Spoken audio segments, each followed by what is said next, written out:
So in 1 week, you bring your fistful of arrows, I'll bring my eyes of fire and my heart full of hate and rage, and I will burn you to the ground.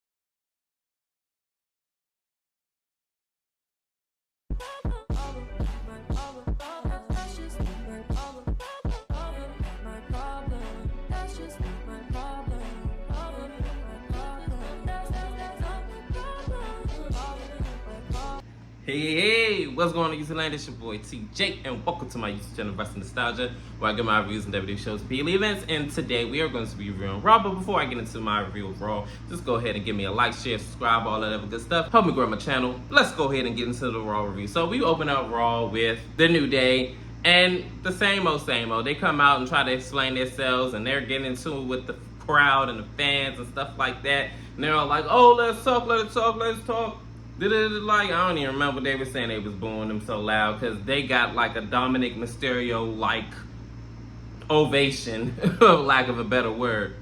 And this is when Jey Uso finally come out, because New Day said that we only got a limited amount of time. They probably had about what, 2, maybe 3 minutes out there before Jey Uso came out, and this is when the New Day said that, "Oh, well, can you tell them to go ahead and be quiet so that we would talk to you, man? Come on." So Jey Uso said, "Go ahead and be quiet so that way these losers could go ahead and get whatever they gotta say out." So they said, "We go way back, we go way back." He was like, yeah, you could go in the back too. So they wound up going in the back, and this is when Jey Uso basically said that this ain't even what I really wanted to talk about. I want to talk about Drew McIntyre, which I am going to go ahead and handle my business here in the ring. This is when the Bloodline 2.0 wound up popping up on the Psychotron, and they basically said that, "Look, you should have just gone ahead and joined my team, because after everything Roman did, you sat up there and groveled right back to him. Are you kidding me?" He said, "Look, I did what I had to do to get Roman's attention, and I don't want to make you the next example," or something along them lines. And then all of a sudden, this is when Drew McIntyre comes out. He beats up on Jey Uso, of course. And it's funny because I remember Drew McIntyre said, "Oh, what you thought was going to happen?" I said, exactly. So he beat him up. This is when the officials come out. And he's like, "Oh, okay, cool, bet. I'll just go ahead and leave. All right, bet. Oh, all right, bet. So he gets back in the ring and Claymores him. And then he gets out, and this is where the segment ends. I don't know if they're waiting until the Netflix episode of Raw so that way he could go ahead and have a matchup against Drew McIntyre, talking about Jey, or how that's going to go. But I guess we're going to have to wait and see later on tonight how everything is going to play out. In our first matchup, it is Otis versus Chad Gable. Otis, in the beginning of this match, was like kind of dominating Chad Gable and was like pushing him around and like throwing him. And of course, you know, with the outside parties kind of getting involved, Chad Gable wind up reversing and then starting to do his offense and everything like that. And they two kind of go back and forth from here. Towards the end of the match, this is where Chad Gable was like working on the leg too. I almost forgot about that. He was working on that leg. And then like as he working on the leg and putting him on the ankle lock like countless of times, he ended up making Otis tap out. And therefore Chad Gable won the match. So I don't know if these two are going to run it back again or like how that's going to go. But we're going to have to just wait and see. In this next matchup, it is Dakota C versus Zoe Stark in the quarterfinals of the Women's Intercontinental Championship tournament. So these two start off with, well, should I say Dakota C start off swinging with the kick, and then they kind of go back and forth from here, trading off like wrestling hoes and everything like that, doing the whole catch as can stuff or whatever. But towards the commercial break, this is where Zoe Stark do a drop kick off of the top rope, and then we go to commercial break. After commercial break, these two are still going back and forth, trading off near falls and hitting like their big moves and everything like that. But towards the end of the match, this is where Dakota C wind up hitting her Pele kick, and then 1, 2, 3, Dakota C advances into the Women's Intercontinental Championship tournament, which I'm happy for because I love Dakota C. She is definitely underrated, and I want her to win the Intercontinental Women's Championship, but I just know for some reason, I just know that Lara is just gonna ruin her ugly old head and she's gonna win it. I said it in my previous Raw review, probably like 2 or 3 weeks ago, when she was first in the tournament, and then she was all like, on the championship. I said, yeah, she's gonna win it, but we're gonna have to wait and see. I'm guessing at Raw on Netflix, this is when we're gonna crown a new women's Intercontinental Champion, and you have to wait and see who's gonna win the whole thing.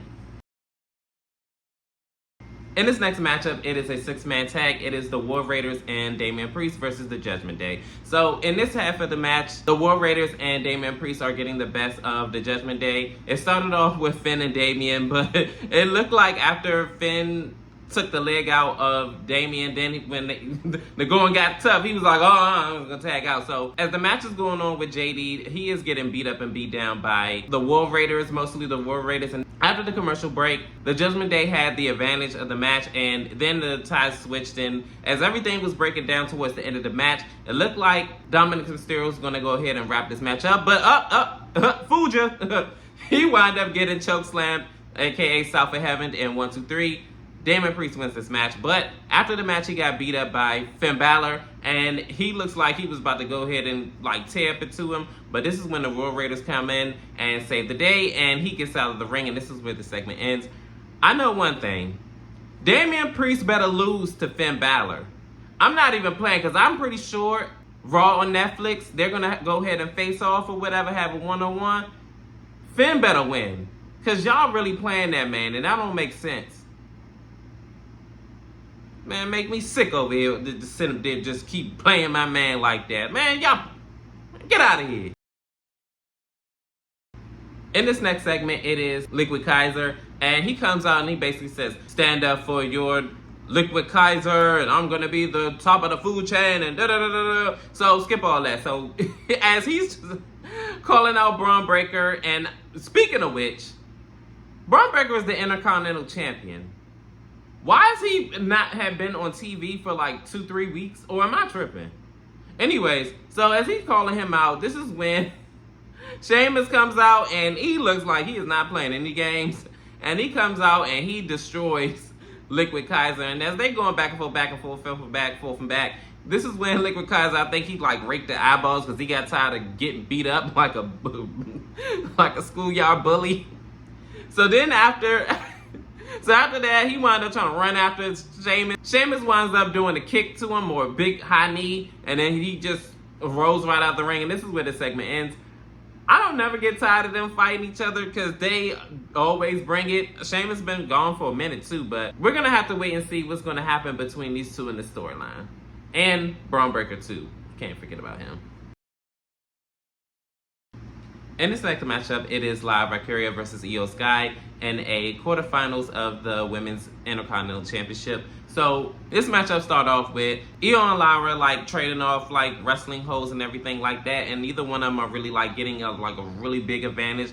So this happens up into the commercial break. After commercial break, these two are still like going back and forth, and they are like trying to get early pinfalls just like how they did before this commercial break. And they're still like trading off like big moves, and like they're really trying to kick in the third gear and everything like that. But towards the end of the match, Io Sky looks like she is getting the advantage, and she wants to go ahead and wrap this match up with the over the moonsault, but she missed. She winds up hitting the leg that Lara was working on earlier. And then this is when Lara and Io Sky was like trading off like wrestling holds and like trying to go behind each other and stuff. And then Io Sky wound up rolling up Lara, and then they keep rolling, and then Lara winds up rolling her up for one last time. 1, 2, 3. Io Sky loses this match, and Lara advances into the Women's Intercontinental Championship. So the finals is going to be Lara versus Dakota C, and I'm going to be honest, it's going to be Lara. Lara's going to win this whole thing, and with all the L's that she's been taking throughout this year alone, she's not going to not win this. I'm personally going to guarantee you she's going to win this. So prepare for Lara to win, just in case if, you're not really a big fan of her. I'm going to be honest, I'm not really the biggest fan of her. She does wrestle her behind off, and she is a great wrestler. I will never take that away from her. But she's a double cans of boring, and that's the take. That's it. We're going to end it right there. Congratulations. And finally, we are here at the main event. It is Seth freaking Rollins and CM Punk in a talking segment.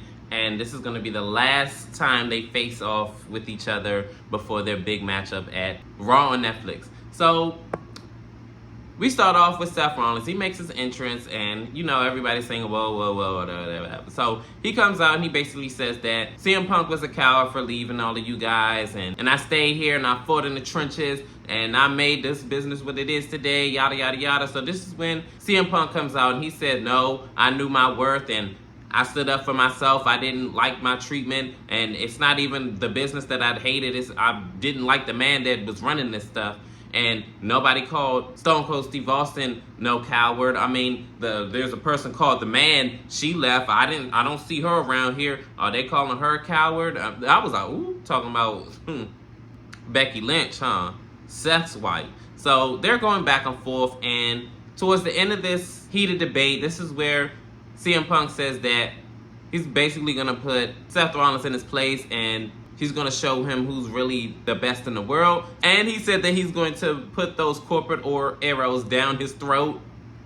Seth Rollins says that he's going to basically bring his eye of fire, and CM Punk better bring those arrows and he's going to burn it down. So this is where the segment ends. This Raw was actually pretty good, even without Rhea Ripley being there. And they actually had a promo video getting ready for their match that they're going to have at Raw on Netflix. And hopefully this feud ends, because I'm about tired of it. But this Raw was pretty decent overall. But comment down below, how did you feel about Raw? Did you like it? Did you love it? Did you hate it? Worst show on earth, the greatest?